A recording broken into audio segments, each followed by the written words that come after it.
నిన్న రేవంత్ రెడ్డి గారు కామారెడ్డిని సందర్శించారు. ఎందుకంటే ఫ్లడ్స్ వచ్చినాయి. వర్ష బీభత్సం వల్ల భారీ ముంపునకు గురైన గ్రామాలను చూడడానికి వెళ్ళినప్పుడు కొందరు విలేకరులు ఈ ప్రాజెక్టుల గురించి విషయమై గత ప్రభుత్వం గురించి కొన్ని ప్రశ్నలు ఎత్తినారు.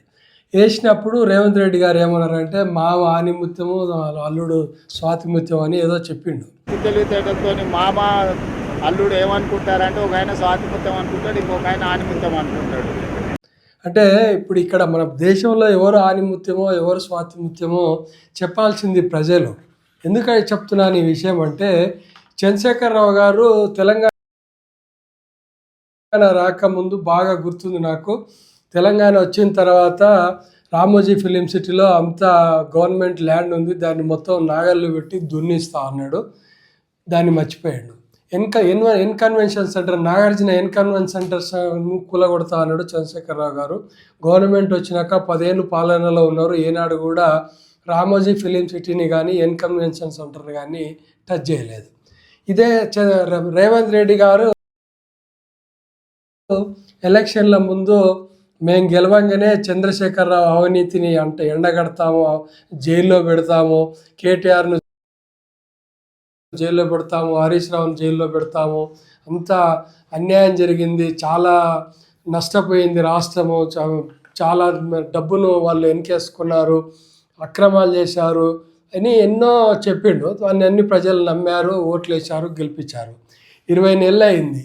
చంద్రశేఖరరావుకు ఏమైంది, కేటీఆర్కి ఏమైంది, హరీష్ రావుకి ఏమైంది. అంటే ఇక్కడ నేను చెప్పేది ఏంటంటే, ఎవరు స్వాతిముత్యమో ఎవరు ఆనిముత్యమో చెప్పడం చాలా కష్టము రాజకీయాలలో. ఎందుకు మన సాక్షాత్తు మన ప్రధానమంత్రి నరేంద్ర మోదీ గారు తెలంగాణకు వచ్చి ఎన్నోసార్లు కాళేశ్వరం ఏటీఎం చంద్రశేఖరరావు కుటుంబ పాలన సాగిస్తున్నాడు, కుటుంబ ఆస్తులను మాత్రమే కూడబెట్టుకుంటున్నాడు, రాష్ట్రానికి ఏం చేస్తలేడని చెప్పి ఎన్నోసార్లు మీటింగ్లలో చెప్పిండు. మరి ఏనాడైనా సరే సెంట్రల్ గవర్నమెంట్, మోదీ గారి గవర్నమెంట్ ఏనాడైనా చంద్రశేఖరరావు మీద కానీ, కేటీఆర్ మీద కానీ, హరీష్ రావు మీద కానీ ఎప్పుడైనా కేసులు వేసినాయా మన ప్రభుత్వాలు? అంటే మరి ఇక్కడ ఆనిముత్యం ఎవరు?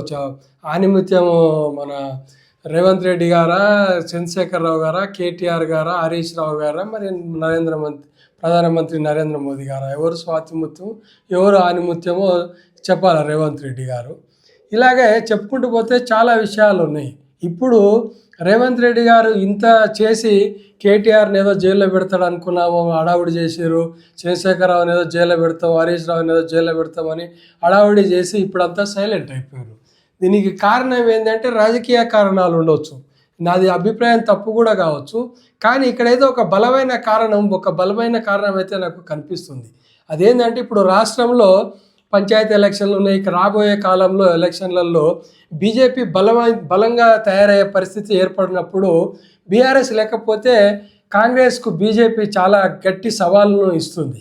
అంటే ఇప్పుడు వీళ్ళను బీఆర్ఎస్ను అతలాకుతలం చేస్తే రాష్ట్రంలో, తెలంగాణ రాష్ట్రంలో బీజేపీ గట్టిపడడానికి చాలా వీలు కల్పించినట్లు అవుతుంది. అదే కాంగ్రెస్ గవర్నమెంట్ని ఇప్పుడు వెనకడుగు వేసేలా చేస్తుంది. అంటే ఇక్కడ రాజకీయాలే ప్రభావితం చేస్తాయి. కానీ ఈ దేశంలో మన ముఖ్యంగా చెప్పుకోవాలంటే మన దేశంలో ఎవరు స్వాతిముత్యం కాదు, ఎవరు ఆనిముత్యం కాదు. వాళ్ళ ప్రయోజనాలు కానీ, వాళ్ళ పార్టీ ప్రయోజనాలు కానీ అవే వాళ్ళకి ఎప్పుడూ ముఖ్యం ఉంటాయి. ప్రజల ప్రయోజనాలకు చాలా విలువ తక్కువ ఉండదని కాదు, కానీ వాళ్ళ ప్రయోజనాలతో పోల్చుకున్నప్పుడు ప్రజల యొక్క ప్రయోజనాలు చాలా తక్కువగా వాళ్ళు పరిగణలోకి తీసుకుంటారు. దానికే కదా ఇప్పుడు ఇన్ని జరుగుతున్నా కూడా ఇప్పుడు చంద్రబాబు నాయుడు మీద ఎన్నోసార్లు మోదీ గారు వచ్చి ఏటీఎం చేసుకున్నాడు పోలవరం అని చెప్పిండు. ఆయననే తీసుకొచ్చి ఇప్పుడు వాళ్ళ పార్టీలో కలుపుకొని చీఫ్ మినిస్టర్ అయ్యిండు, బ్రహ్మాండంగా richest CM in the India అయ్యిండు. ఏమైనా ఎవరైనా చర్యలు తీసుకుంటున్నారా? ఎక్కడైనా ఎంక్వైరీలు ఉన్నాయా?